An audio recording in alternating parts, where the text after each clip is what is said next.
एक गाना आया था, हर फिक्र को धुएं में उड़ाता चला गया। अगर आपको याद होगा, ये गाना बहुत पहले की एक गाना, जिसको हम लोग भी सुना करते थे।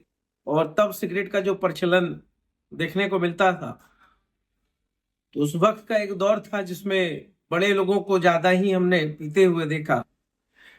मगर कल की घटना ने मुझे थोड़ा सोचने पर ज्यादा मजबूर कर दिया कि बिहार शरीफ में 12 साल का एक बच्चा मुंह में सिगरेट, वो कस को खींचने की कोशिश कर रहा था मगर खींच नहीं पा रहा।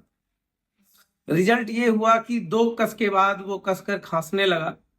और उसके कुछ दोस्त पीछे से आकर के कहते हैं कि बस इतने में हो गया, हम तो डेली पीते हैं। और सभी की उम्र लगभग 12, 13, 14 वर्ष।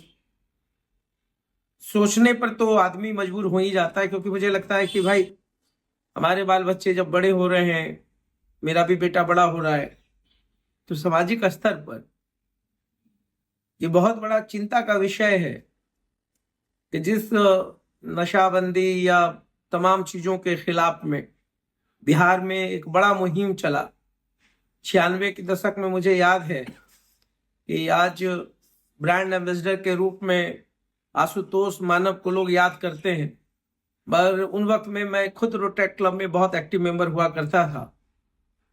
तो गुटखा छोड़ो आंदोलन चलाया गया था। गुटखा छोड़ो आंदोलन, और 96 से लेकर अब देखिए 2026 में हम आ गए। एक लंबा पीरियड संघर्षों का रहा होगा। और मानव तो बहुत अच्छा काम भी कर रहे हैं। आशुतोष मानव हर जगह पर जाते हैं, लोगों को कहते हैं कि नशा से दूर रहो।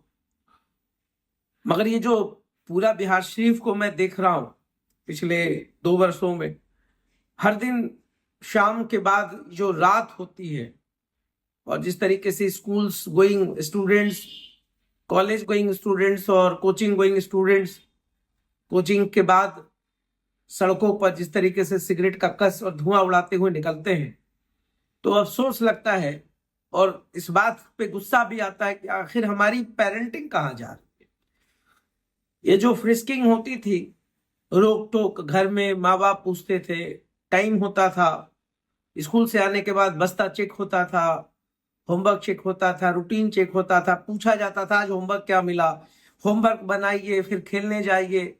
ये तमाम जो तरीके का एक केयरिंग देखने को मिलता था, वो अब नहीं देखने को मिलता है। स्कूल्स में, कॉलेजेस में, स्कूल्स की तो बात, चूंकि बेसिक जो प्राइमरी आपका फाउंडेशन स्कूल का है, मोरल साइंस की एक सब्जेक्ट हुआ करती थी, और मोरल साइंस में क्या गलत है क्या सही है वो जरूर पढ़ाया जाता था।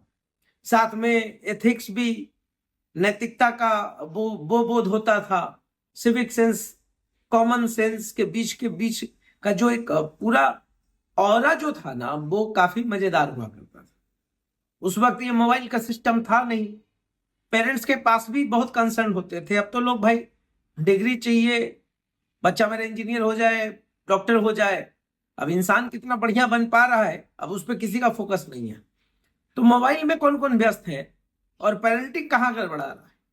अक्सर हम लोग आज के दिन में बच्चों से पीछा छुड़ाने के लिए कुछ नहीं करते हैं, तो बस उठा करके उसको मोबाइल दे देते हैं कि बच्चा रो रहा है, मोबाइल दे दो, खाना खा लेगा। बच्चों ने जिद किया, और ऐसा नहीं कि इसमें मैं नहीं हूं, इस गिरफ्त में मैं भी फंसा हूं। मेरे भी बच्चे जो हैं मोबाइल के लिए जिद करते हैं, और हम लोग जो है वो चीजों को करने के लिए बाध्य हो जाते हैं, क्योंकि स्कूल्स और सब्जेक्ट का बहाना होता है चलो पढ़ाने के लिए। तो मैं जरूर चेक करता रहता हूं कि कितने घंटे मेरे बच्चों ने मोबाइल का यूज किया, सोशल मीडिया को कितना सर्फिंग क्या हो रहा है, स्क्रॉल क्या कर रहे हैं। तो वो सारी चीजों पर मेरा ध्यान जरूर रहता है कि 2 घंटे, उसके बाद एक टाइमिंग होता है, उसको लॉक कर देते हैं। तो पेरेंट्स पहले पूछते थे, अब नहीं पूछ पाते हैं, व्यस्तता काफी है, कोई बिजनेस में इन्वॉल्व है, कोई स्कूल में बच्चे जा रहे हैं, तो वो आप खुद भी नौकरी में है, तो नौकरी के कारण वो बच्चों को समय नहीं दे पा रहे हैं। माँ भी जो है आजकल वर्किंग हो गई हैं, तो शाम में आने के बाद पूरा घर जो है एक मोबाइल का कुनबा दिखता है मुझे। और तब लगता है कि कहाँ बचपन जा रहा है, कहाँ बच्चों का भविष्य जा रहा है। कोई फिजिकल एक्टिविटीज नहीं है। आजकल फिजिकल एक्टिविटीज के नाम पर जिम है, मगर पहले गुल्ली डंडा होता था, कबड्डी होता था, क्रिकेट था, वॉलीबॉल था, फुटबॉल था, मतलब एक सोशल दायरा होता था, ना कोई जाति ना कोई धर्म, सभी लोग मिल करके खेलते थे। तो यहाँ जो बचपन गुम हो रहा है वो सिगरेट के धुएं और कस में जा रहा है। और ये चिंता इसलिए कीजिए क्योंकि आने वाला जो समय है, जो आपके बच्चे अभी इन तमाम लतों में पड़ रहे हैं, उनके करीब आने का भी समय है। कहीं ना कहीं हम दूर हो रहे बच्चों से। अवेयरनेस बहुत जरूरी है, पेरेंट्स के अंदर भी अवेयरनेस हो, बच्चों को भी समझाया जाए कि भाई इसका इफेक्ट क्या है, लंग्स कितना वाइबल रहेगा, क्या कुछ असर पड़ेगा। ये सारी चीजों को देखने के बाद मुझे लगा कि नहीं, शहर के लोग कहते हैं कि भाई लोकल स्तर पर भी कुछ मुद्दा बना जाए, मगर क्या करें, ये लोकल नहीं ग्लोबल हो जाता है, कंसर्न पूरे भारत का हो जाता है, कंसर्न पूरे माँ बाप का हो जाता है। तो कहीं ना कहीं हम लोग जो नॉलेज बेस्ड एजुकेशन को छोड़ रहे हैं, स्किल बेस्ड एजुकेशन को छोड़ रहे हैं। अब तो बस एक ही काम है, बच्चों को पढ़ा इसलिए रहे हैं क्योंकि डिग्री चाहिए, नौकरी चाहिए, इंजीनियर चाहिए, डॉक्टर चाहिए, आईएएस चाहिए। मतलब आपके अंदर इतना प्रेशराइजेशन हो चुका है कि आप खुद ही नहीं समझ पाते हैं कि बच्चों के साथ अब हमको बिहेव कैसे करना चाहिए। मैं कोई भाषण देने में मूड में नहीं हूं, मगर मैं उस 12 साल के बच्चों को देख करके मैं इमेजिन कर पा रहा हूं कि एक बच्चा सिगरेट ठीक से पीना नहीं जानता है, गुमटी पर लोग कैसे दे रहे हैं। सबसे बड़ी बात तो ये है कि भाई गुटखा आप बेच रहे हैं या आप सिगरेट बेच रहे हैं, मुझे कोई आपत्ति नहीं है, it's none of my business, मगर yes it's my business to concern about everything. अब मिल रहा है भाई, आप सोचिए कि कहां कहां पर अवेयरनेस की जरूरत है।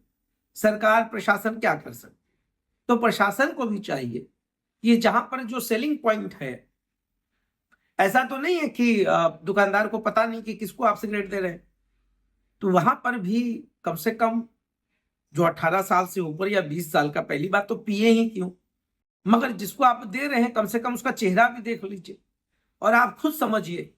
ये सिगरेट का कस जो हम 12 साल या 8 साल के बच्चों को दे रहे हैं, जो स्कूल के बच्चों को हम दे रहे हैं, वो स्कूल के बच्चों के चेहरे के अंदर भी हमारा कोई बच्चा होगा।